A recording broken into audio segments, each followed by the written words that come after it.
करके। तो यहाँ क्या बताना चाहते हैं कि एक सतनाम की कीमत इतनी है, जिस विधि से हम बताते हैं तुम कितने साहूकार बन जाओगे।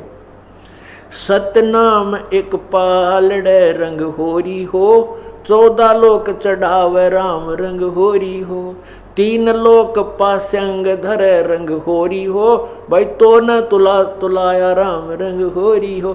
तो भी वो पलड़ा भारी रहेगा। कौन सा? जो एक श्वास उस श्वास का सिमरण है।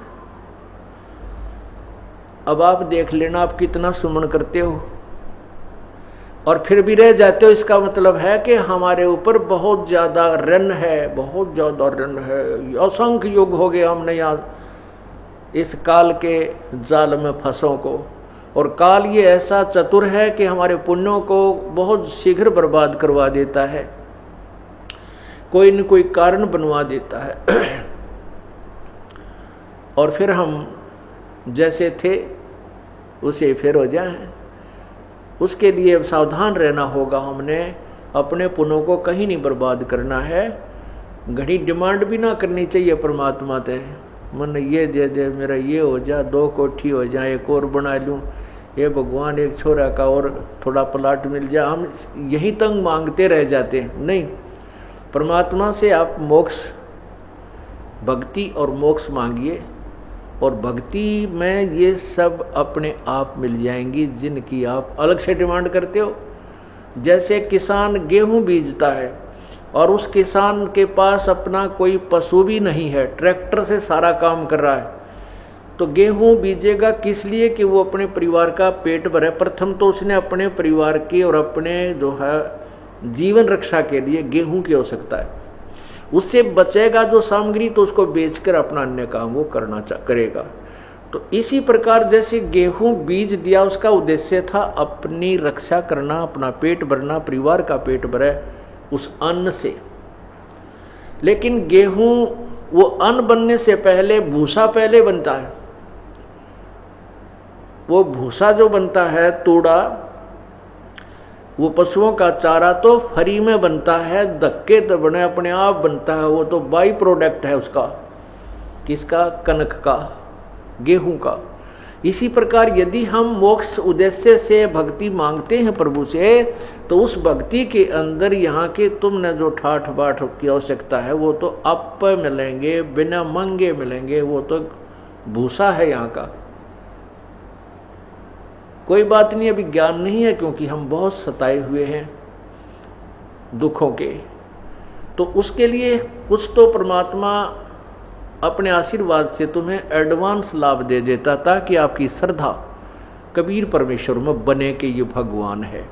उसके बाद फिर कहता है कि पुत्र अब तुम खुद करो, बेटा बेटी अब तुम साहूकार बनो, तुम स्वयं मेहनत करो, इस नाम का जाप करो, इस तरह धर्म करो, ये पुण्य करो। तो जैसे कोई ज़्यादा कहता है मुझे ऐसी तकलीफ है, मैं ऐसा है, तो हम कहते हैं तुम एक हवन के लिए, ज्योति के लिए संकल्प करो।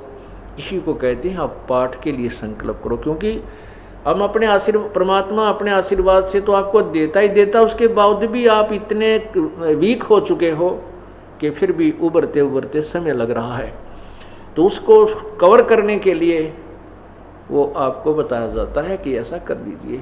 लेकिन जो कहते हैं बिन इच्छा दो देत है सो दान कहावे, और फल बाँचे नहीं ताश का वो अमरापुर जावे। जैसे आप पुण्य करते हो या हवन के लिए, कोई भी ज्योति के लिए जो दान करते हो, ये सबसे उत्तम बताया है कि कोई बिना डिमांड के करना चाहिए। इसमें दोनों फल मिलते हैं। यदि हम किसी डिमांड की कोई परमात्मा से मांग करके जो पुण्य करते हैं, वो काम तो हो जाता है लेकिन वो पुण्य बराबर हो गया, उस पुण्य के प्रतिफल में आपने ले लिया। और बिन इच्छा जो देते सो दान कहावे, फल बाँचे नहीं ताश का वो अमरापुर जावे। जो दान आप करते हो सब इच्छा से, कर्तव्य समझकर, जैसे गीता जी के 3रे अध्याय में लिखा है कि जो व्यक्ति परमात्मा के दिए हुए उस धन में से जो दान नहीं करता वो तो पापी, एक पाप खाता है। इसलिए हमारा परम कर्तव्य है कि हम कुछ पुण्य करें, यज्ञ करें। तो उसके लिए हमारा परम कर्तव्य समझ करके हम जो पुण्य, दान, जो भी करते हैं, पाठ आदि करवाते हैं, उसका फल दोनों लाभ देता है। वो आपके जो काम अड़े हुए हैं उनको भी सेट करता है, क्योंकि आपने बिन इच्छा एक कर्तव्य समझकर दान पाठ आदि करवाया है, और आपको सतलोक जाने के लिए भी उसका पुण्य सहयोगी शेष रह जाता है।